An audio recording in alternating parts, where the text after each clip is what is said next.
Hello, and welcome to another review video. This time around, I'll be going through some of the Pet Academy units. I say some because a lot of these units are very outdated, and even the newly released ones are not worth writing home about. So I'll be only looking at a few units from this seasonal. If you feel like overlook someone, please let me know in the comments below. This REM has two machines. The 5 Magic Stone one includes all units, while the 7 Stone machine excludes 4 5-star units. I really wouldn't recommend rolling either of the machines, but if you are for some reason going to, then I would focus on the 5-stone machine if you're only going for fodder. The 7-stone REM has slightly better odds for the higher rarity units, so if your goal is getting those and magic stones are no object to you, then I guess you could roll this one. But on a serious note, I would really try to stay away. Let me start off with the MP unit, Typhon. The base could go in a haste system, but since we'll be getting Haikyuu very soon, this unit will be easily overshadowed by the Karasuno units. You don't really need to put this in a haste team if you're only interested about the looping roulette, but a 7-turn cooldown is pretty long for just that effect. Typhon can do decent damage and also sport some utility with his crosses and Ls, but I still fail to see where you would actually use this unit.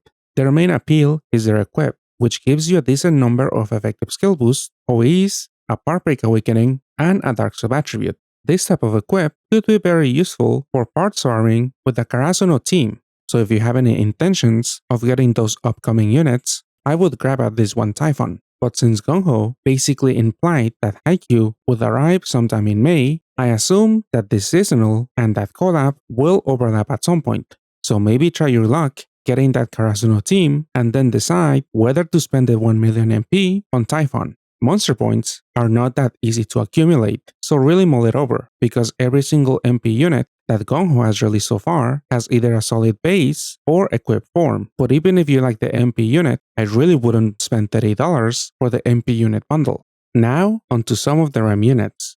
Nothing really stands out from any of the 5 stars, but they can at least be used as straight fodder for the 10-star units.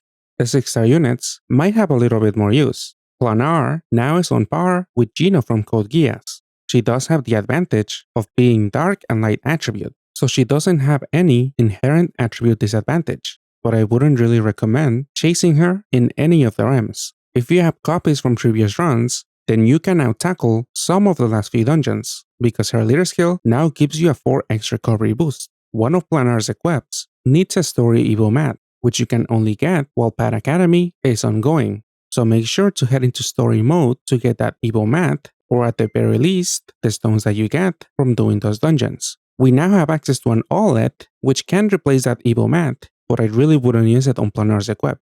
Seawolf could be useful in a Shibadra or Menoa team and serve as an auto healer, though with this unit, you'll have to go through the trouble of transforming, and you might have better units like Christmas Endra or Valentine Athena who can give your whole team a cap break boost. But if you don't have those units, then maybe Seawolf is your best bet. But just like with Planar, I really wouldn't chase them.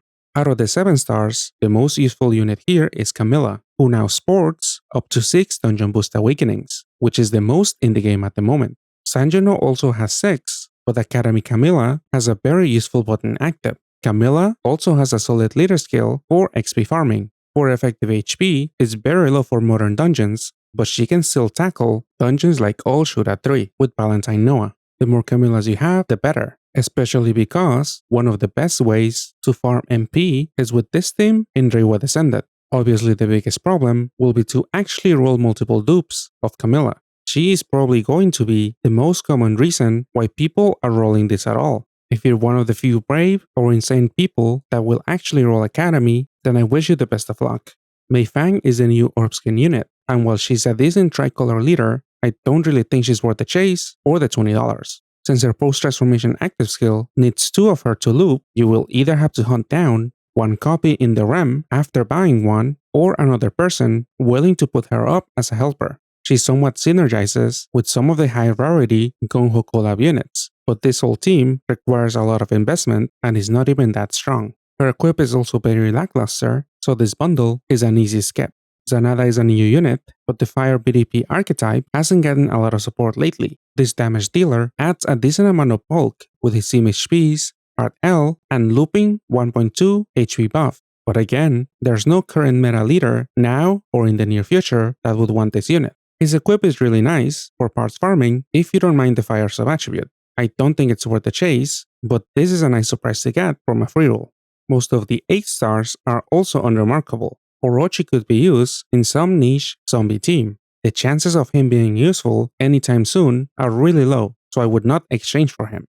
The GEARSTEP BGM is a decent damage tech and a strong rainbow leader, and she doesn't necessarily have to go in a rainbow team. I have seen her being used here and there for some swipe farming teams as a sub, since her post-transformation active skill can give you a team-wide 20 billion cap break. Her equip is also fairly solid, but I wouldn't really say that this whole unit is worth the $30. But I would say that this unit has a bit more use than the other BGM in this collab. Vione is a damage-oriented cleric, but she doesn't really have a home at the moment. She might have a home in a Butler Albrecht team in the future. I guess you could wait and see how the Albrecht teams will shape up as this event just went live in JP. If Vione ends up being the best in slot cleric for the team, and you really want to play with PvP teams, then maybe then you could consider buying this bundle. Some of the 9 stars could have some uses, and might be worth exchanging. Valeria, for example, is commonly used in refresh themes. These can sometimes trivialize some dungeons, like the new level X that JP got recently. Obviously, she's also the other unit with the most skill boost awakenings in the game, so she can also have uses in some co-op teams.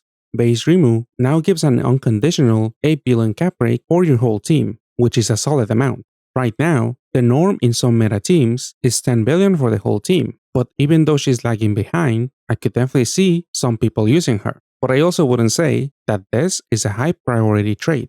Sonya is another BGM, but she's honestly not that special. Fierce units are not that popular at the moment. If you want to play fire combo teams, this unit is probably your best bet at the moment. She does have a solid leader skill, but as of late, fire teams haven't gotten a lot of love from Gung-Ho. Her first equip is somewhat solid still, that is, if you don't mind the fire sub-attribute, and the second equip could be useful for some farming teams. But if you don't need those fire OEs, you might already have Loki's equip, who gives you a larger cap break and also a haste. So overall, Sonya doesn't seem that special this year, and I would easily skip her bundle. These 10-star units are all exchangeable for most Bad Academy units. Satsuki and Kanna require 15 fodder, and this duo could make a 2-unit system. Dark and Light TPAs is a forgotten archetype at the moment, and this unit does not bring it back to life, just like last year when this unit was introduced. The 3 equips could have some uses, but I wouldn't say that these are worth the fodder. You could make slightly better use of that fodder by getting one of the other 2 10-star units.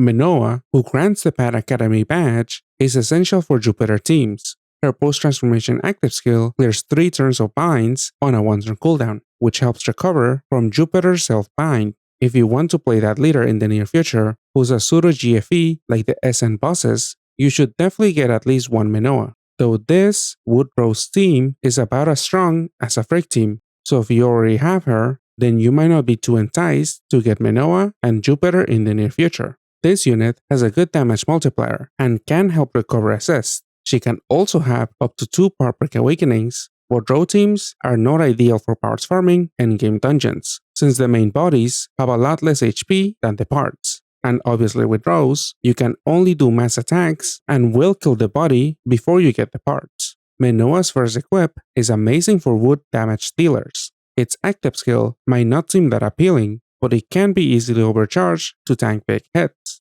The second equip gives 7 effective skill boosts and a good amount of utility, so even those who do not care about the base might still be interested in the equips. If you've collected a lot of fodder over the years, then Menoa is perhaps the best 10-star that you can exchange this run, but that mainly goes if you care about Jupiter and wood teams in general. Freyr and Freyja also take 15 fodder, and this duo is meant to work in a haste team. While they do bring a decent mix of damage and utility, active-wise, I don't think they bring much to the table. Once you get them going, this duo will grant a looping RCB buff, an attack boost for cat type, and a targeted attack buff for every ally, which honestly isn't all that special. These effects could be easily interrupted as well, plus I'm not entirely sure which leader will actually want this unit. Vione teams do not exactly have space for this unit, and would rather use others like Adraglen and Daranti who actually have better effects. At least Freyr and Freyja's equips are all solid, The first gives a 10C for effective skill boost and 5 OEs.